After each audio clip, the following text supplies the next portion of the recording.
Welcome back, everyone, to an incredible episode of the YSP Show. Welcome, everyone. I am so pleased to be in your midst. So she has a little bit of a gift. This is a gift, a present for us. Please Don't go mind on, my ma'am. voice. The floor is all yours.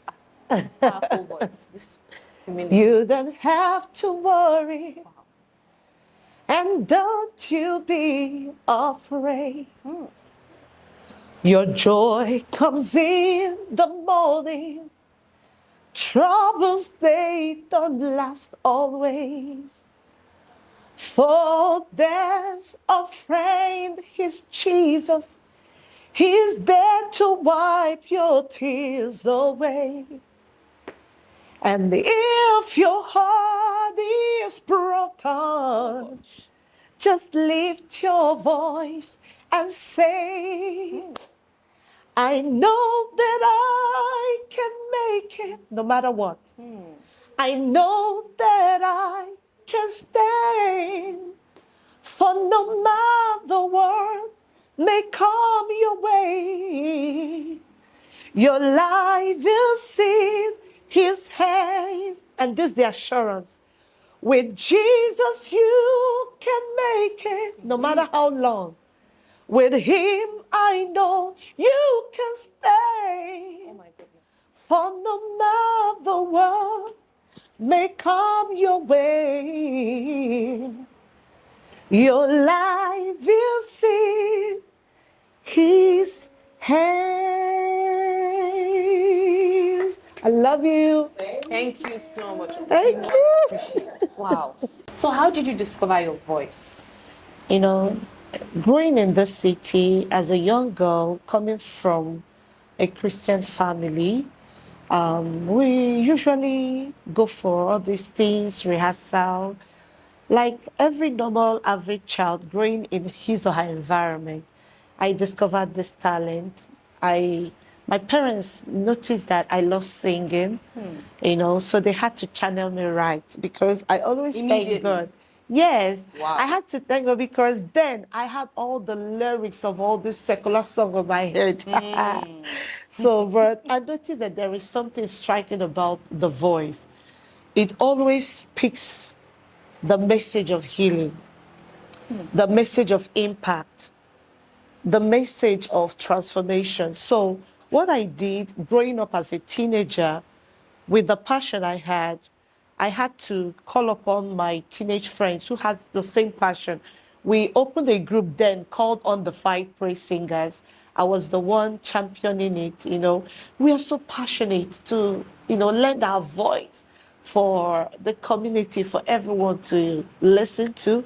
We went for tours, church programs. Even we're the one to even beg you to invite us for a program, And from there, the youth wing, and from there we entered into school, marital journey, and even in the place of motherhood, I noticed that some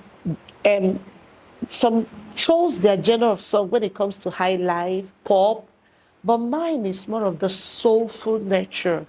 And I noticed that after each ministration, because I don't call it entertainment, it's beyond, music is a soul, Yes. it's a soul thing, after every ministration, people will come to tell you that you spoke to me.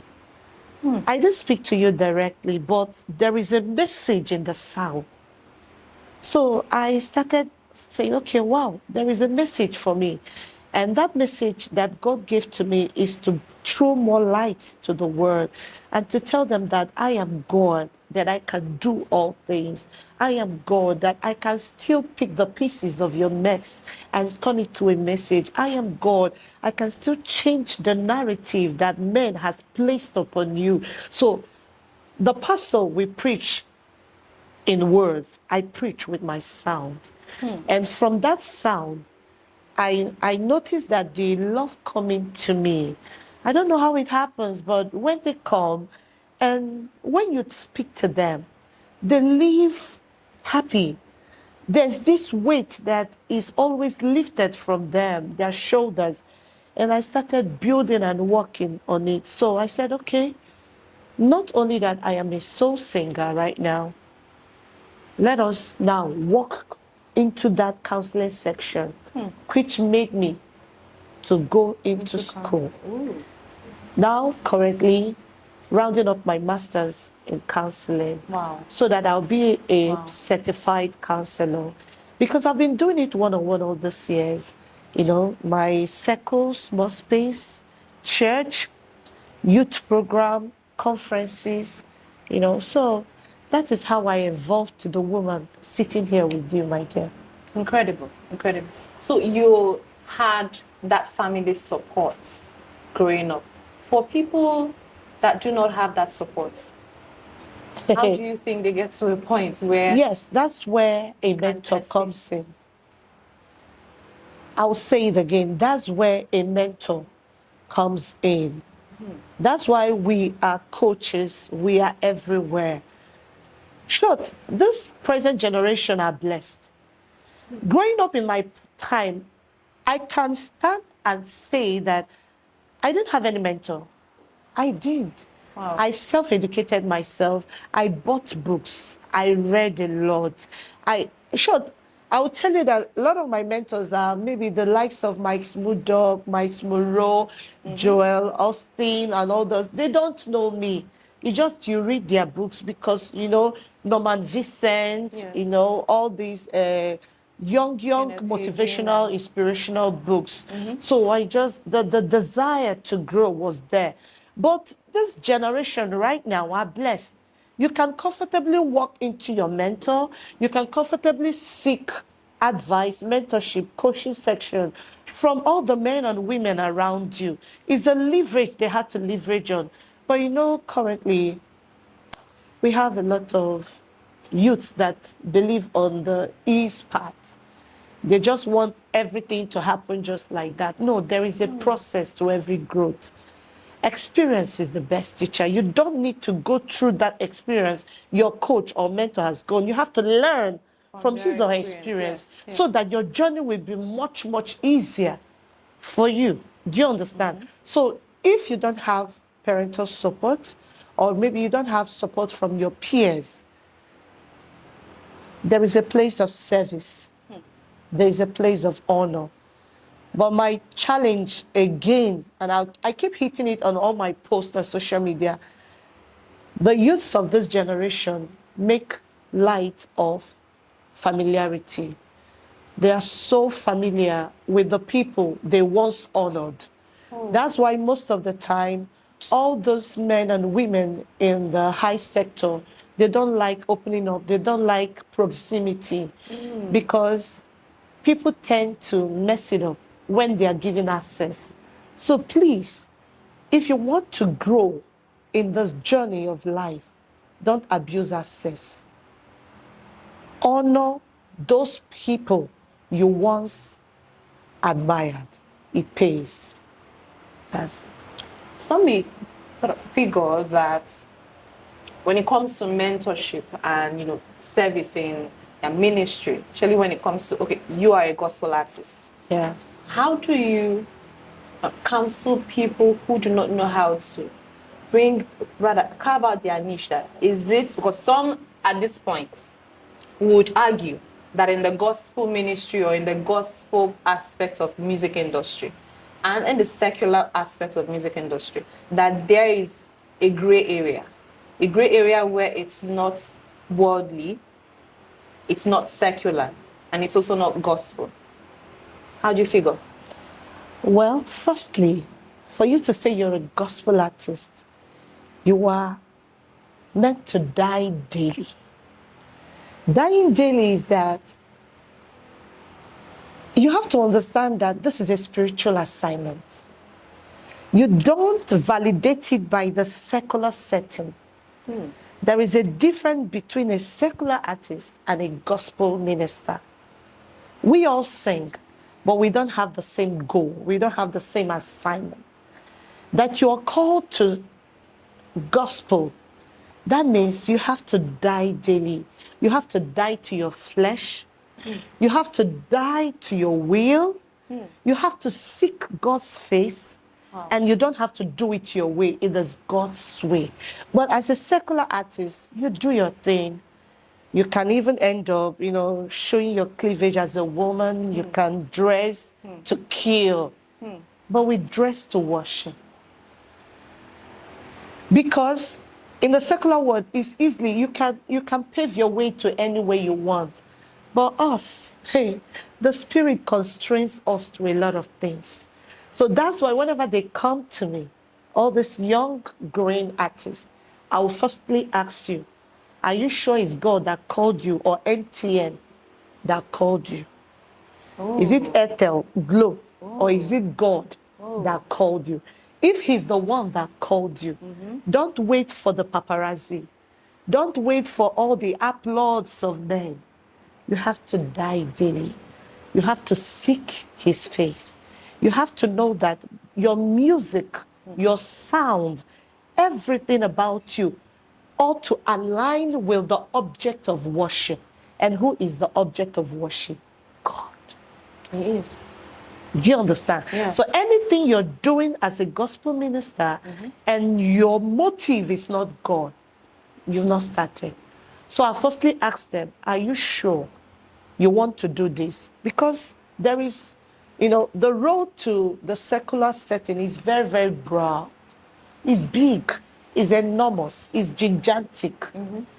The space is open, everybody can do it. But when it comes to this place, where I am as a gospel minister, like I remember when I said I'm a recording and performing artist, but in all, I'm a gospel minister. So there's a difference. There's a difference. Everybody can be a recording and performing artist. Yes. You can, come out, show who you are, show your skill, your talent, what you're made of. But there is a place of a spiritual business making you a gospel minister. You hear what God wants you to say. You don't do it because you need your upload. You do it so that you will connect to the Father. He will give you the message so you can be able to be a blessing to his people. In recent times, there have been many turmoil going on about being a recording artist and being a gospel minister. Some would say a gospel minister is not the same as a gospel artist. Is that true? It's not the same. In what way? Gospel artist, gospel minister, all of them will sing gospel, but we know who is who. Oh. Yes.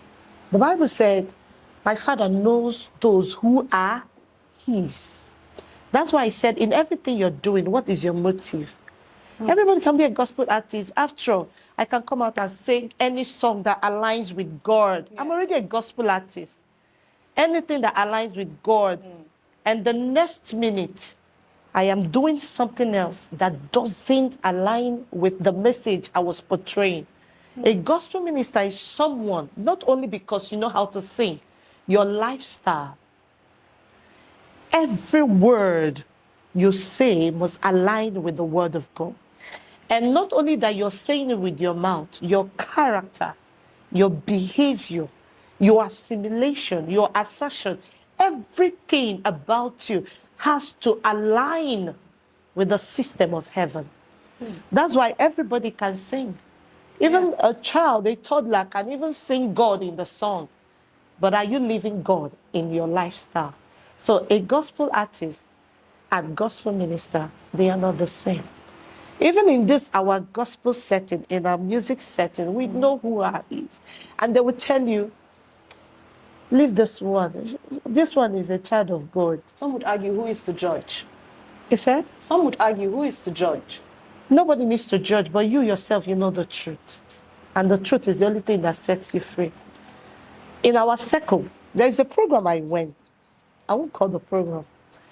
Immediately I came in there, I told my team, I said, I won't stay long in this program. It's a worship setting. It's a music program. But the kind of environment I saw, the kind of lifestyle, those people that would come up and say,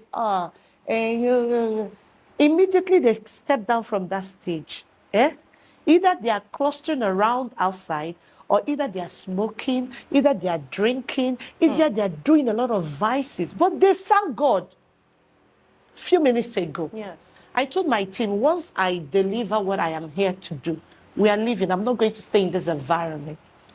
And do you know the funny truth? Immediately I finished ministering, stepping down from that stage, the MC was like, "Hi, Anointing wanted to carry everybody here. This one," he started making gesture, a kind of caricature, but he was just trying to tell you that the sound was different from what they've been hearing before.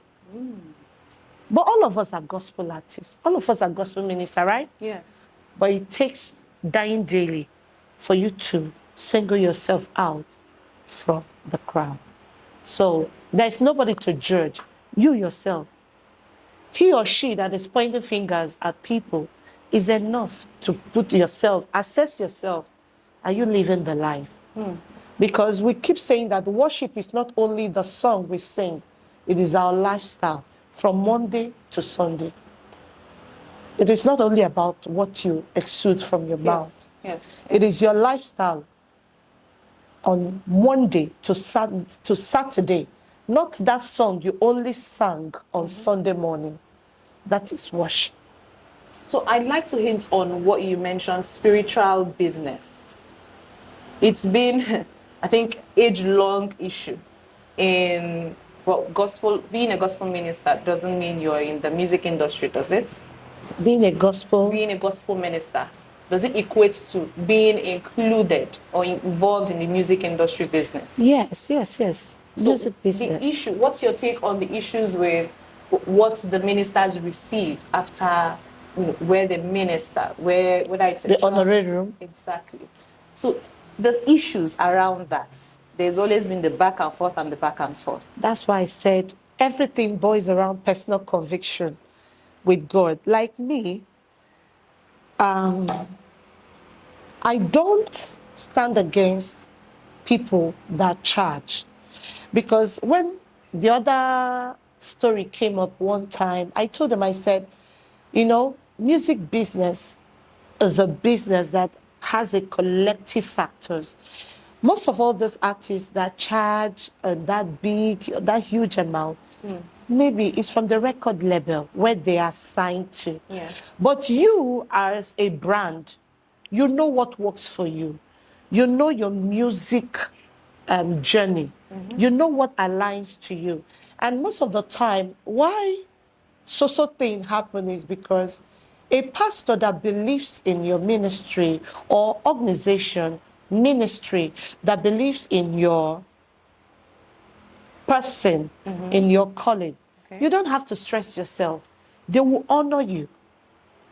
Do you understand? They will honor you. But why those kind of thing comes up is when a lot of men of God, in quotes, they just take it for granted that all the rigorous rehearsals you did with your team over time, Yes. and you came, you ministered in their church, they won't even worry that maybe you fueled your car, that those team members, your bassist, keyboardist, background voices, your drummer, and everything, all of them are human beings.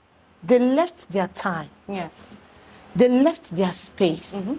And they came all to make it a team. So it's not even only about the singer. What about the team? Yeah.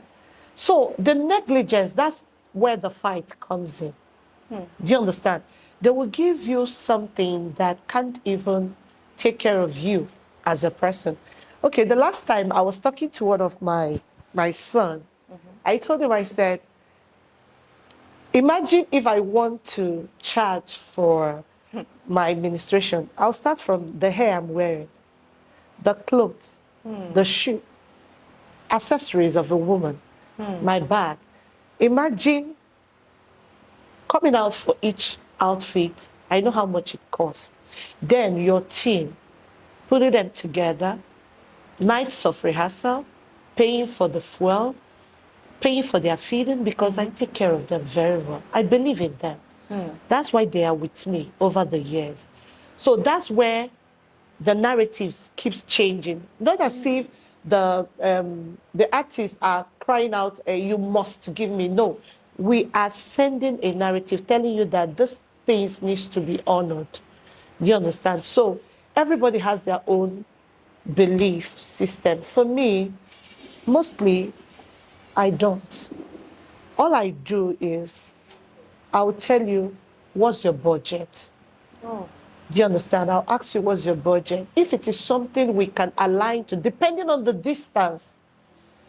I can't journey from here to Imo State and you tell me, God bless you.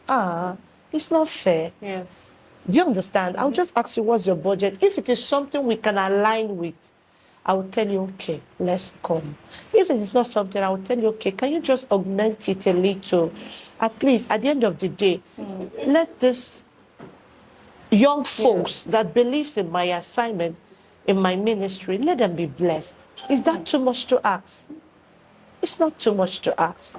So it's just why the battle came up then was because of the negligence when it comes to honorarium, appreciating the artists or ministers after each ministration. That's where it came up. But for me, music is beyond hobby for me right now. Music is beyond talent for me now. It's a calling right now. So I wouldn't allow all these excuses and all those things happening in the industry to weigh me down. I do my thing. So many wonder, how do you now support that calling? Financially, obviously, because it's very, very important. Definitely.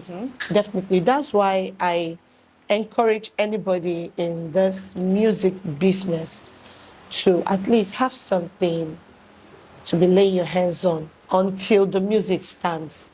Because you need it. Yes, you need it. If not, you will grumble. If not, you will keep antagonizing yourself. Do you understand? Over the years, like I said, I didn't say I'm a businesswoman. Yes, I am. So the little business I do, I use it to support my team. I use it to support what I do. What aspect of business? Trading. Do you understand? Trading. And so you started it, you made sure to have that before the music? No. Okay. I was doing my music, I was doing the business. Not that I am full-time 24/7 in the business, no. Okay. I do it like we deal with a lot of things. So, but what I do is I carve out my time for my music, for motherhood, for playing my duties as a wife, and for my ministry. All of them. How did you get to the point of having a mutual balance and all this? There is no point. Yeah. There is no point of having a mutual balance. You have to carry all of them along. Yes, taking your place as a mother, because no matter how you grow in this journey in music, everything has to align. Your children, you have to be there for them. You have to do your role as a wife so that your husband will not be missing you because you're on another assignment. Then the business doesn't have to suffer. So it's being intentional. That's where intentionality comes. And that's one of the topics I did this year, currently on my personal development program called Discover Your Spark. I spoke on, my personal development program. It was bettered from this place of counseling. Like I said, helping them to unleash their potentials. I take the leverage to bring facilitators from different aspects, to speak to them both on financial intelligence, how to build credibility in social media era, and how to know your fundamental rights, and how to change all this mindset revamping ideologies. So one of the topic I did was I handled it intentional growth on how to balance career, how to balance family, how to balance business. So the intentionality is, this is what I ought to do. No aspect, no facet of your life supposed to be let down. You have to carry it along. It will make you will not have to while your time away watching movies. It will give you that sense that I have a proposal to read. I had to wake up in the night to read. I had to be there for my children in their graduation, in their open day, in any time they need you as a mother. I have to be there for my husband. I have to be there for my mentees. We call them respondents. Yes, I have to be there for them. Because your phone can call, ring now, and somebody will be like, Ma, look at what I'm going through. Somebody's crying in the background. You switch immediately as a counselor. You post everything immediately and hear the person out. And your end goal is to make sure that by the time you're dropping this phone, the person is happier. It doesn't get overwhelming. That's just the assignment. That's the goal, impact. So in all those facets of your life journey, impact is the end goal. So that has been your biggest push? That's my purpose. Wow. That's How my did you purpose. get to, you already said you use your voice to minister, to transform lives, and Yeah. especially to drive them to God and live a God-like life. Then in counseling, how do you balance the biggest, okay, what has been your biggest challenge with counseling people? Oh, my dear, changing narratives, What kind of narratives? their mindset, their paradigm. It's not easy.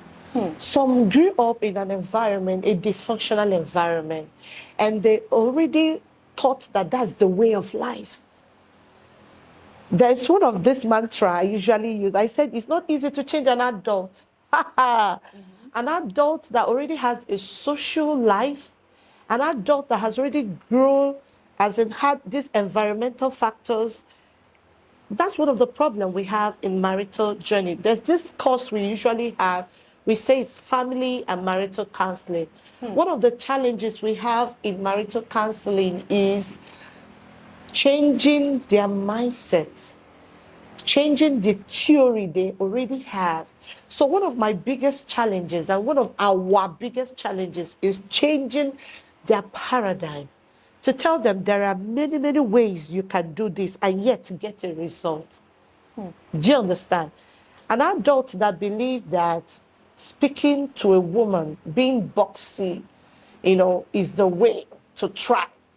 Telling him that he can still talk to a woman nicely, calmly, gently, and yet get the end product. He'll be like, sit down there. Can't sit down there. Women are meant to be under a man. It's just a narrative he has already built over the years. And you start teaching him the place of honor, the place of adoring a woman. That when you adore a woman, when you sing her praises, the girlish nature in her comes out, and you can have her do whatever you want her to do. And now imagine a girl that grew up in a dysfunctional environment, that she feels she can talk to a man anyhow. And tomorrow, that kind of lady enters into a relationship. What do you expect? She'll be boxy. She'll be loud. She'll behave anyhow. Why? Because that's the way she's already formed. Her formative years was just built around there. You'll be like telling that person, to sit, talk like a woman. It's not possible. So, but it is a constant. Yes. Like I told them, I said, it's a journey. It's not a spontaneous reaction. It's a journey. Do you understand? I don't expect spontaneous reaction from my clients. No.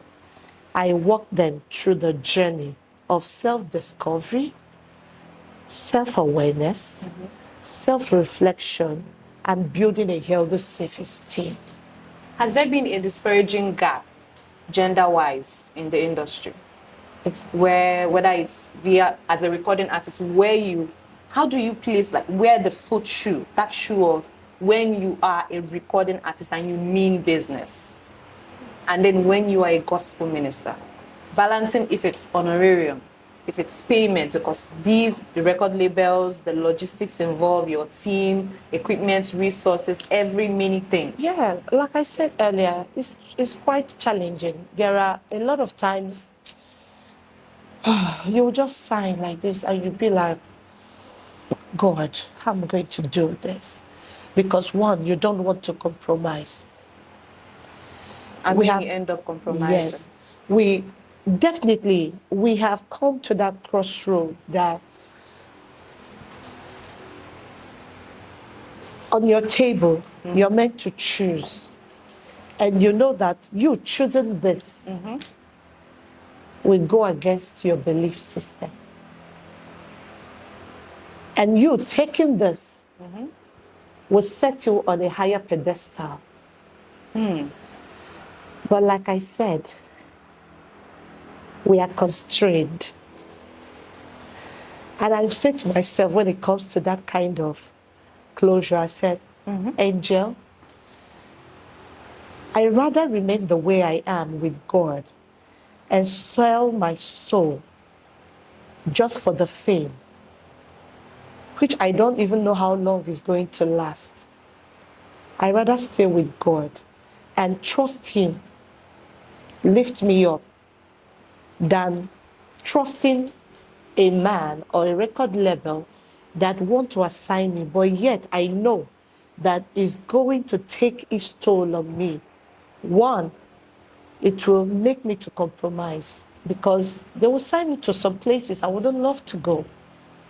It's not every church, it's not every organization, it's not every ministry that calls me that I honor. Yes. Yes. That's why I said dying daily. Sounds like you've been in that spot before. A couple of times. Wow. A couple of times. What has been the biggest challenge and how did you, because there would be some like key points and loopholes that one may not even realize at first. So how do you pull through out of that? Firstly, learn contentment. Contentment is the key word. Do you understand? Yes. And believing in yourself. Don't always seek for fame. He's the one that exalts. He's the one that lifts a man. And he's the one that announces. He is God. He's the one that gives the visibility. Yes, you need the help of man, but not at the expense of your faith. There is an end goal. Jesus, because of the crown that was set before him, he endured the cross. As we Christians, because of the kingdom assignment, because of the heavenly race, there are a lot of things we set aside, my dear. Yes, I have been in that part where I had to choose. And I'll tell you the truth, it was painful. I cried heavily. Why? Because I know that by now I wouldn't be where I am now if I had chose that. But I don't know the end from the beginning. All I know is that he that was selling the narrative to me, you know, that especially as a woman. So do you think it's more unfair to the women? I wouldn't say it's more unfair to the woman, but I would say from my own perspective. As a woman, God has blessed us to be, let me just say, beautiful, nice, charming. Somebody will come and tell you, I'll make you. But you know that he needs you. He wants you. And this is a gospel artist. A gospel artist? Yes. To a fellow gospel artist? He will make you, he will introduce you to a lot of people. And you know that he would introduce you, but you had to compromise. So you're left with the choice, are you to, or are you today your day? I choose today my day. At what point in life did you face that biggest challenge? And how did you, you had a support system that helped you stand, because some would fall and even family would be against it. Well, support system, no. I would say there is a support system. Like I said, I am a young lady that leveraged my personality in God. Yes. Because this music journey, you don't know what you're going to face at any intervals. So all I know is that discernment. Being a child of God, as you pray, you ask God for discernment. When such offers come, you have the spirit of discernment to know whether it is from God or from man. Do you understand? I spoke on discernment. I spoke on contentment. Yes. Most of the time, why people sell their soul is because they are not contented. They just want to arise to that high exalted platform, and they are willing to do anything. They are willing to do anything. When I say anything, anything. Wow. Do you understand? So there's this place of discernment, contentment, and discovering God for yourself. Yes. Discovering God for yourself is very, very, very, very important. That's why I said there is a difference between a gospel artist and a gospel minister. Yes. Do you understand? Yes. There is a huge difference because we are not coming from the kingdom of men, we are coming from the kingdom of heaven. So it will place you on that pedestal to know that you might not be there, but yet you're still in the journey to get there. It's a matter of time. Keep applauding those who have already been there. Keep working on your journey. The storm will come. Distractions will come. Pain, denial, dishonor, they will come. So you have to be prepared. Definitely. And that's one of the things I'm usually, the assignment I'm already doing when it comes to the young, especially the female young artists. I go ahead to tell them, to teach them. Discovering who you are will help you with the choice of spouse you want to settle with. It will help you on your marital journey. It will help you on your choice of friends. It will also help you on your lifestyle, even the kind of job you do.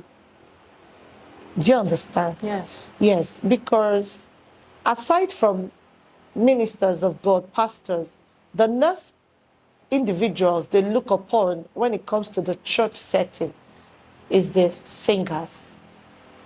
I might not stand on the pulpit to preach, but I'm already preaching with my sound, with my voice.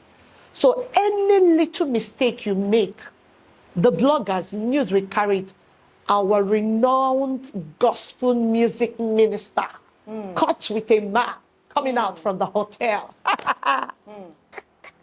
Those kind of news used to trend because they expected more because you're a minister. Do you understand?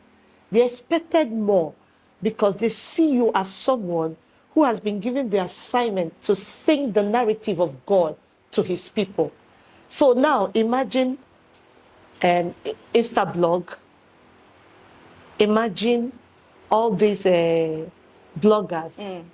That kind of news travels more because they already believe that because you're a gospel artist, a gospel minister, that this kind of lifestyle is supposed to exude. So what I do, because of my 30 years in this music journey, 30. I will call it, yes, wow. 30 behind the mic. Wow. That's what I called it. I always tell them, I said, it's not going to be easy because everyone loves to associate with a star. They always love to associate with someone who is already on the limelight, especially if you know your onions and the euphoria, the paparazzi, the razzmatazz, you know. That's why you see most of the time, most of them end up making mistakes. Why? Because they allowed the fame, the admiration to get into them, and they lose sight of the place of God, the place of self, dying to self, like I always say. So that's where the challenge is. Some Christians, it's like the instance you gave of something would happen, whether it's a setup or actually a true story, and they may have steered off a bit. Unfortunately, some would argue that the ministry now segregates and isolates them as like it's unforgivable, it's too judgmental. What they preach is not the same thing as what is practiced. And it now boxes some people in the sense of, oh, this is too much, this is not profitable, this is this, and they now move to the other side. Yes. So, It and, happens. and as well, how do you counsel one who has said, oh, in service, in ministry, in submitting and serving and trying to do right, live right, and have been taken advantage of, but can't actually speak about it? How do they go about that? I don't know if you're listening to me right now. You have people like us. Yeah. And I'll tell you the truth. Some has drifted. Yes. But there is a place of coming back to the Father. There is a place of knowing who you are. Because like the prodigal son's father, he was standing waiting for the son. Because he knows that he erred. But yet his hands are still open wide. Indeed. To receive the son. Yes. So it's an understanding. If you have drifted one way or the other, the Father is still there waiting for you to come. Don't guilt trip yourself, or don't judge yourself, or don't feel less of yourself, or don't even say that there is no place for you in mercy. The mercy is always available. Mercy is always speaking. The Father is always and ever ready to receive you, no matter how wounded, battered, despised, or shattered you've become by your experience. Some didn't do it out of their voluntary will. Some didn't do it because they wanted to. Maybe situation happens. Maybe they don't have enough funds and they had to compromise. But whatever be your reason, or no matter whatever be your challenge, the Father is still there. All you need to do is to come back to him. All you need to do is to connect back to your source, which is our Father. And he's ever, ever ready to mend every broken heart, to heal every wounded soldier, to soothe every pain you must have been through. It's just that understanding that the Father is there. And I am saying it with every conviction inside of me that God is still waiting for you. His arms are wide open to receive you. And for those who thought that maybe the church has, a kind of excommunicated them, or maybe the church doesn't place much demand on them or doesn't value them, they are taking them for granted. I have one question to ask you. Who are you working for? Are you working for God, or are you working for a man? If actually you're working for God, if actually you've discovered God for yourself, you don't have to place so much importance on a man made by God. You have to put your all into the object of worship. I always emphasize on this, the object of worship, which is God. So your service is not unto man, it's unto God. Who is that man that you're waiting to applaud you? Is it someone who is still trying to find a balance with his or her life? Is it someone who is still trying to have a definition or discover who she is in God? And you're waiting for them to always clap for you. For every service you do in church, you want them to clap for you. Hello. He is the rewarder of those that diligently seek him. A rewarder of them, or those, whatever English you want to use, that diligently. So man is not the rewarder. He is the rewarder. So my sister, my brother, whether you've been wounded, you've been serving faithfully in your department, in your cell, committing yourself with your finance, with your time, with your talent, there is a faithful rewarder. He sees it all. And at his own time, he will honor you the way you deserve. Before we get to that finance part, How, or rather, are there systems in place to tackle these issues? These issues of internal issues of this other artist is taking advantage of this other artist, especially whether it's feminine or where some things would happen and they are set up, whether it's in the spiritual authority, you know what I mean, or an artist serving under an authority, unfortunately, gets molested, abused, financially taken advantage of, but cannot report. And some have actually Why can't you argued report? that when they report, it's like, do not exactly expose. Excuse me, then what are you doing in that space? So who do they report to? Now, I want to ask first, when you are serving in a system or when you are doing your active duties and maybe the people on the authority took advantage of you and your voice is silenced, firstly, the first point of healing is to detach yourself from that space. Detach yourself from that space. If you don't have a voice to speak about it, there's something I usually tell people. I said, what is the point for sitting in a space where you can't confront? How do they confront? Legally Yes. as well. Wait, first of all, you confront to people who has a voice greater than the voice of the person you're answerable to. And if you search and there was no one you can speak to, first of all, leave that space. That is the first point of healing. Then you seek, depending on, I don't know, the nature of your dehumanization. But all I know is, firstly, if you want to take a legal action, you seek for a lawyer. If you're a woman and you're violated, look for NGOs, look for a female lawyer, depending on what you want. Then, if you want to keep it personal, private, you have to build emotional stability so that not every time you see the person, your abuser, you're constantly reminded Yeah, the trauma. the trauma. You're not a baby. Hello. Build emotional stamina. Either you face your Some may be fears. kids. You said? What about the ones that are kids? That's what I'm saying. That's what we build. That's why we teach on building a healthy self-esteem. I have a daughter. By the grace of God, she's 15. I knew when I started teaching her how to stand up for herself, how to speak when she's not happy with the present attitude or behavior displayed on her. That is the sensitization here.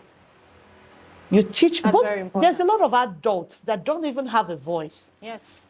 Even married women that don't even know how to spill, they don't know how to say, okay, I don't love the way you're treating me. I'm not happy the way you're handling me. I want you to handle me this way. That's why we build a circle. We teach. That's why we counsel. That's why we coach. Why will you entertain dehumanization and you're normal about it?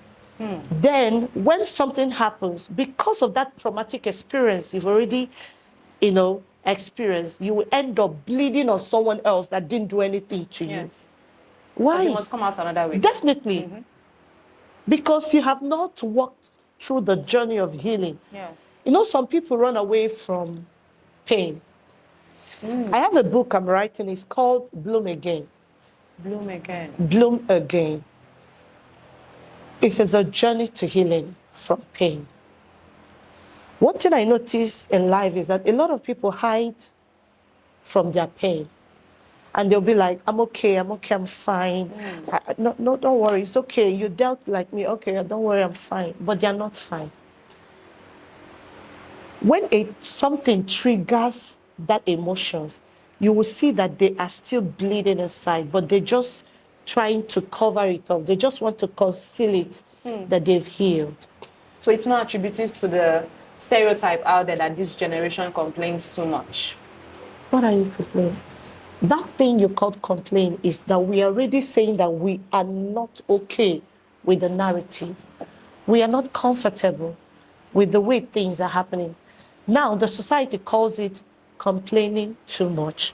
But we, those who have understood the Gen Z generation, the millennial, and everything about this generation, we came to the understanding that there is a place of voicing out how you feel. It is called self-reflection, self-awareness, building a healthy self-esteem. Don't sitting around, it's not sitting around and thinking that things will evolve. No. If I want you to treat me right, my dear, and you don't know, imagine me expecting you to treat me the way I want, but you don't know how to treat me right. Yes. This is one of the reasons why you see a lot of separated couples. Divorce is on the rise. Why? Because we were not taught in our prime how to sell the way we want to be treated. Honey, I don't like the way you're speaking to me. I don't like your tone. I don't like the way you're talking to me. I want you to talk to me like this. But rather, we end up sulking. We end up, giving attitudes, to things. And yet, everything still falls back to that place.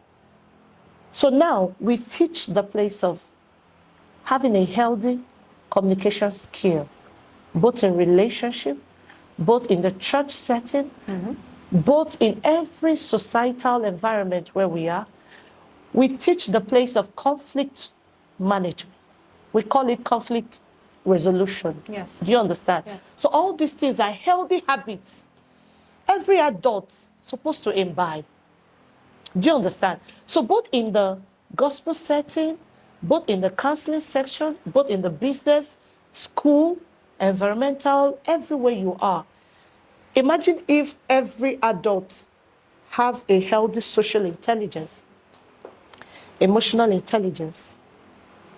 Do you understand? Conflict resolution management, good communication skill. What are we then talking about?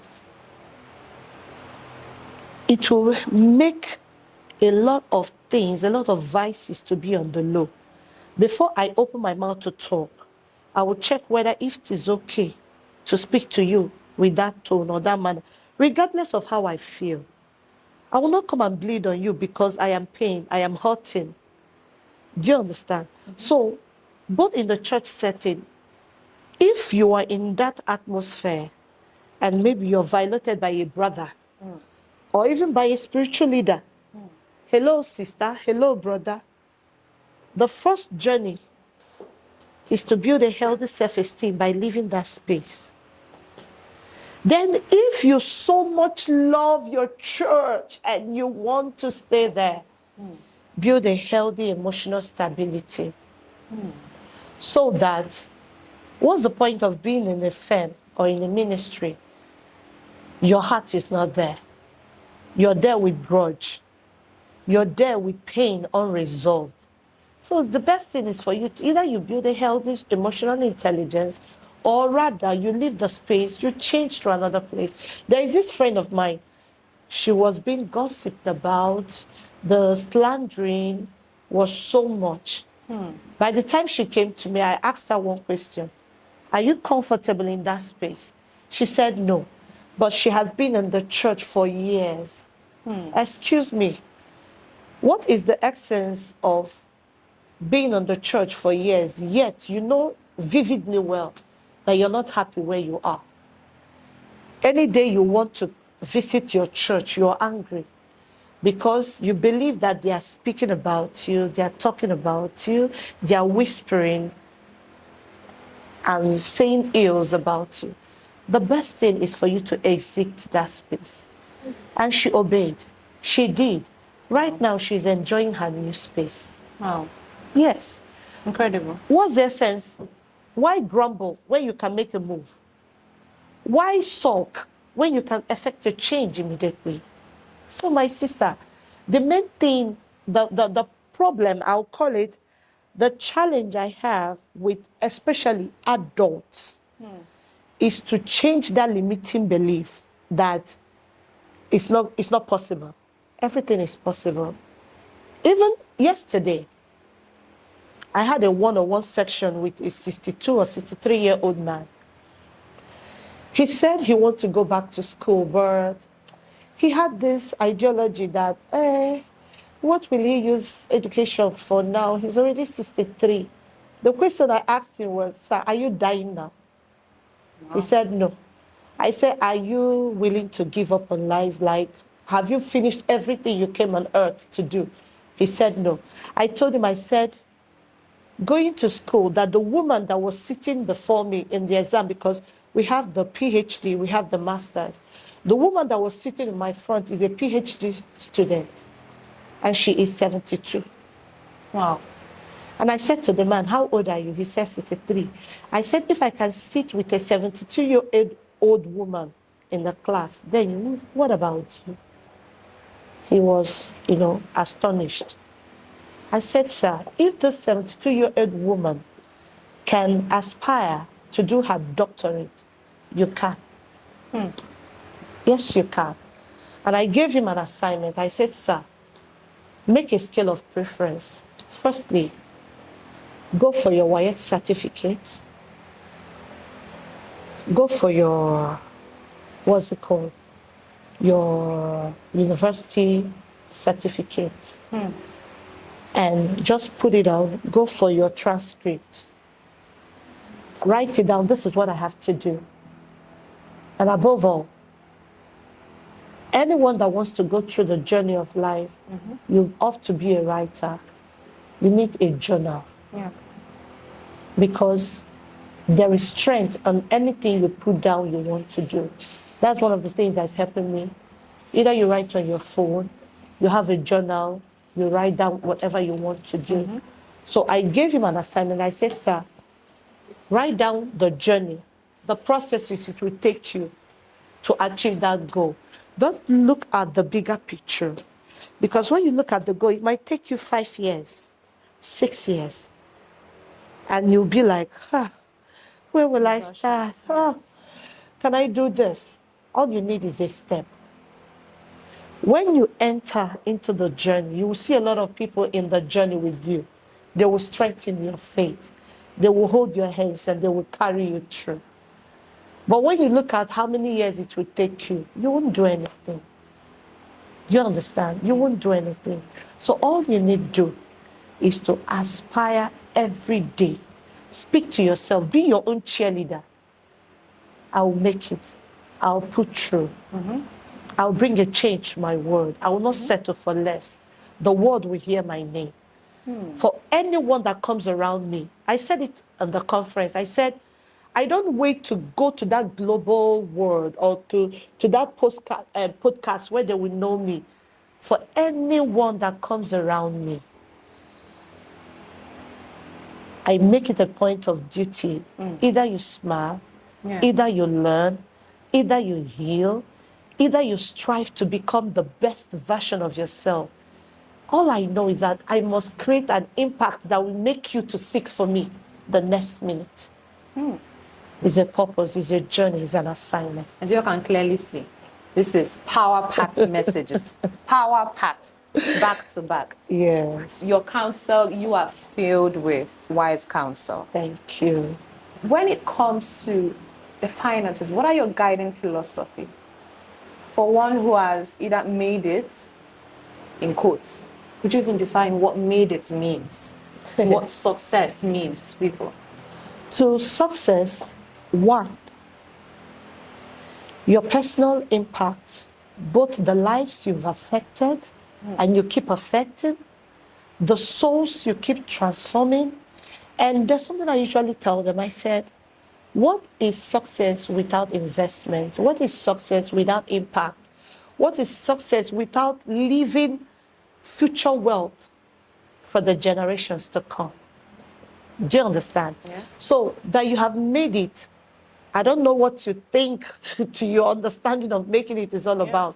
If the generations, but as in behind you, are not benefiting from it, that's where the place of investment, that's where the place of impact comes in. Do you understand? Yes. You are building a healthy future. You have to build an investment plan that will carry even when you're not around. What are you intending to keep for your children's children? What light are you throwing into the people that believe in you, Exactly. that believe the woman you're becoming? That's why you have to sell and show them the light. And what is the light? Looking out for an investment platform. And what recommendation? Which, tell me, any other platform, I had to look into the camera.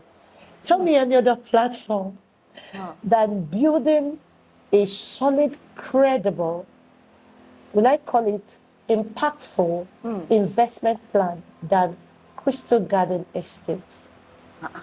Yeah, because it will help to align you. They have credit investors. You know, one thing I understand in land business is I've been a part that one of those people that my husband, there is this land we secured. By the time we went for the ownership and everything, till today we were not able to recover the land. Yeah. We were not able, I was angry, our money, that investment was messed up. Why? Because we didn't endeavor to go to a credible investment plan. So, but over the years, by the sensitization, by the programs I have seen, I believe that anyone that wants to invest should come to Crystal Garden Estate, because before any land has been secured, I believe that everything needed, both the community, both the topography, the survey plan, everything has already been checkmated. Wow. And all you need is to place in your money, go and sleep. Any day you want to invest, any day you want to build, you still have to come back and they will guide you. Wow. So there is this place of guiding. There is this place of Like you call it sensitivity. security. Yes, security, because I have been wounded. Yeah, our money has been swindled. And I wouldn't want you to do such. So please, please, please, please, whatever you think success is all about without an investment, I wonder what it's all about. Wow. Yeah, so Wow. there is a Wow. place of That is very enlightening. living success for your children and children to come, and for every mentee, everyone that is around you, because success is not about the hair. You know, SDD, bowstring, you know, and getting Very true. the best of the Turkey wears, the best of the Italian shoes. Yes. All those things expires at a time. But when it comes to landed investment, it outgrows, it outlives you, and it builds a credible force for the people looking up to you. Even it is the best retirement plan ever. The best retirement plan ever. Ever. When Wow. you invest on land, seriously, 10 years, 20 years, 30 years to come, because you went to a credible, a secured firm. I don't know how much you'll be able to part with, because you're already building your old age, your retirement plan. So I recommend that for everyone, both gospel ministers, my mentees, and everyone inclusive. But you looking at me, yes, you can. You don't need to have all the money. Yes, you don't need to have all the money. That's why you have mentors to coach you. You know, you save, you build a step at a time. You'll get there. Wow. Well, thank you so much for your insights. Yeah. The bundle of wisdom. We can't even come to an end of this episode, but oh my goodness, there's much more to learn, much more for each and every one of us to learn. Thank you so much for being with us. So with this, she is very much, wow, you've just left me speechless. No, seriously. Speechless to so many things. I am so honored to be in this Wow. show. Why? Because I've been looking for an avenue to tell my sisters, my brothers, that you don't have to keep quiet. You don't have to settle for less. You have to build yourself each and every day. Maybe life must have thrown you down, marital, I financial, want to take notes. and every other aspect of your life, even health challenge. And you're then asking yourself, like the man I spoke to yesterday, 63 years old, telling him that yes, he can be the best of wherever he wants to be. That even I, myself, and a lot of people are waiting for his stories. That story can inspire one to reshape his mindset and to build a credible, formative force. Do you understand? Please don't allow your voice to be silenced. You have a voice. Yeah. In your family, in your home, amongst your siblings, amongst your environment and your community, and even in your church, you have a voice. Please, don't allow it to be silenced. We are waiting to hear you. Thank you so much for being on the show. My Thank you so much. You're honored. pleasure. And to everyone, keep learning, keep growing, keep evolving. Stay tuned. Till next time, I'm your host, Ifoma Mwafo. This was splendid.